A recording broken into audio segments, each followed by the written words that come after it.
Hey everybody, it's your boy Nerdicane, and this is War is Hell 1 from Marvel. Um, those are my plants that I didn't want to die in the cold last night. This is actually a really nice setting, look at that.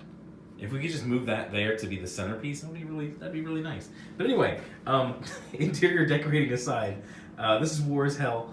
I got these books coming up soon. There's Little, just hanging out, being a cat and stuff. Come on, move your tail. So this is sort of Marvel's doing in 2019. It's their 80th or 75th anniversary, and what they're doing is they're sending cats to disturb my my reviews of books. No, I'm kidding. He's just incredibly attention hungry. So let me push him to the side. So they're doing sort of homages to the old stuff, the stuff that Atlas Comics used to be, which Atlas used to be, or no, was it Timely and then became Atlas and then became Marvel? I can't remember. But so this is a war story, and DNC hated this. I think it's factually accurate, it's procedurally inaccurate, and it's not a bad story. It has its point, it has its message. It's not just so boom in your face. It's sort of a war story that kind of makes you think. Now, it's not your typical war story because, the war stories that Timely Comics used to do were about the heroism of soldiers.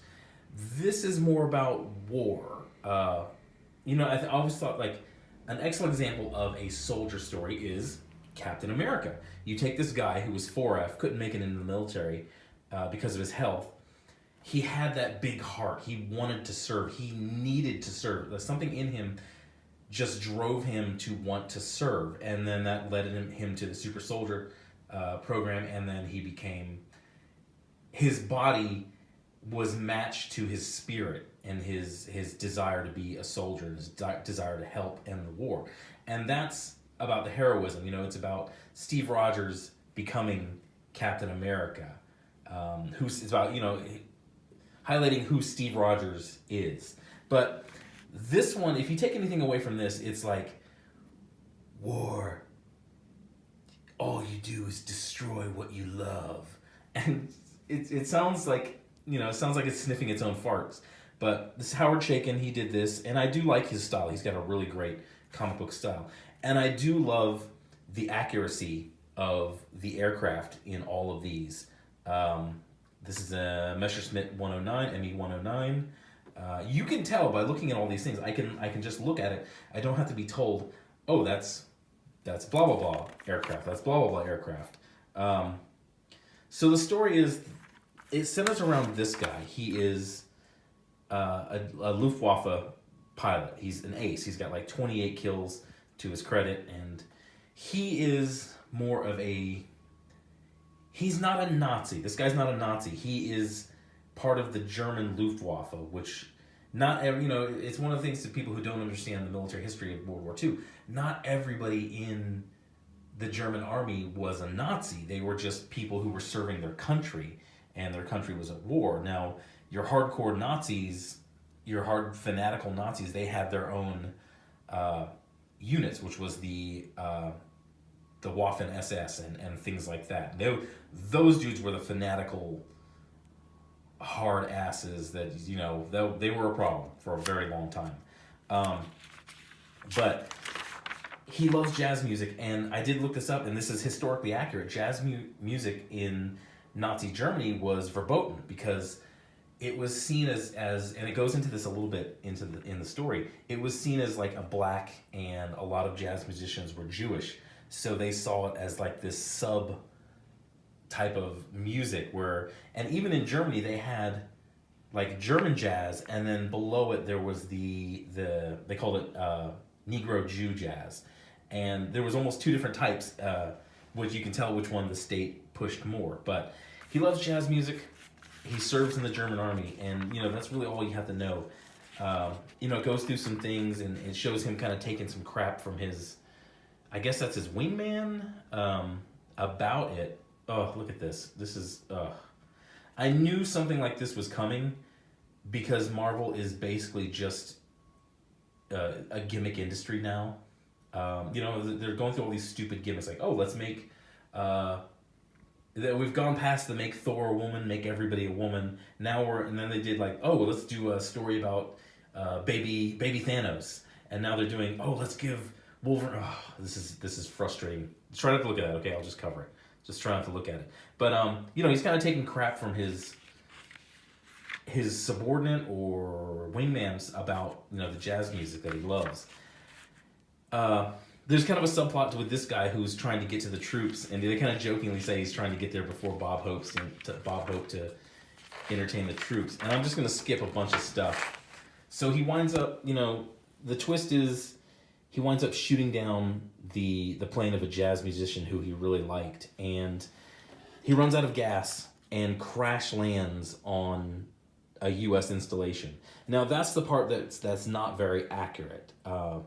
You know, a lot of things about Germany and how they kind of separated jazz music, and it was forbidden to an extent. It's very accurate, and the aircraft are very accurate. But when you get to this airfield would have anti-aircraft all around it, because it's kind of hard to hide an airfield, especially when you're invading Europe. The Germans already know where these airfields are. It's not like you can build an airfield in secret. So this guy running out of fuel trying to land on the American airbase would absolutely be shredded by the anti-aircraft fire. And the odds of him running out of fuel and landing on an American base are incredibly slim. And then when he does land, this guy, he would be taken prisoner, and then he would be interrogated. They wouldn't just be having a conversation like, blah, blah, blah, blah. It's like, oh yeah, you shot down you know, he talks about how he loves jazz music and all this stuff, and he's like, you just shot down a jazz musician in that plane. It's sort of inaccurate, but you can do it. It's, for a comic book, it works. I think this is a pretty good story. I kind of like this story. It speeds up because all they had was, he only had half a comic book to write with. So he had to speed things up. And so here's some of the things that Marvel's doing is, I think this was the main cover for the book that I just read. I got the good cover. God, it's a great cover. ME109, that's P51. Just the accuracy on all of this is, in this, you know, the way these planes are going and moving in all different directions just doesn't make any sense, but it's for the cover. It's just supposed to be a big splash, and they do a good job.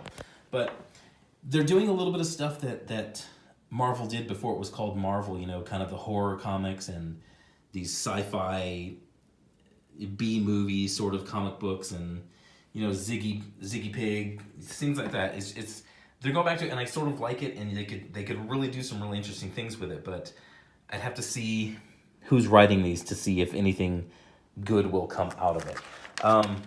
There's another story. This is basically about, you know, once again, there's nothing celebrating heroism in war in this. This is all just the darkness of war and what it turns people into and what it makes people do. This is basically this is a story about basically, and this one's not bad either, but it's called The War Devil, where people who are soldiers encounter people who have sort of this PTSD, and the yellow eyes are the giveaway. Plot twist. But it turns anybody they come into contact into the War Devil, and then the War Devil just wants to kill, and it's a little heavy-handed. It's all right. Can I recommend this? I can recommend this cover. Gosh, this cover is great. I like this cover. The story is okay. The first story is okay. The second one is just blah, blah, blah. War is bad. Let's move on, and Orange Man bad. But yeah, this was War is Hell #1. It's an interesting concept. It's actually kind of a neat homage. Oh yeah, let me go to the back. Is anybody watching that? Is that any good? I don't know if that's any good. Looks like it would be done.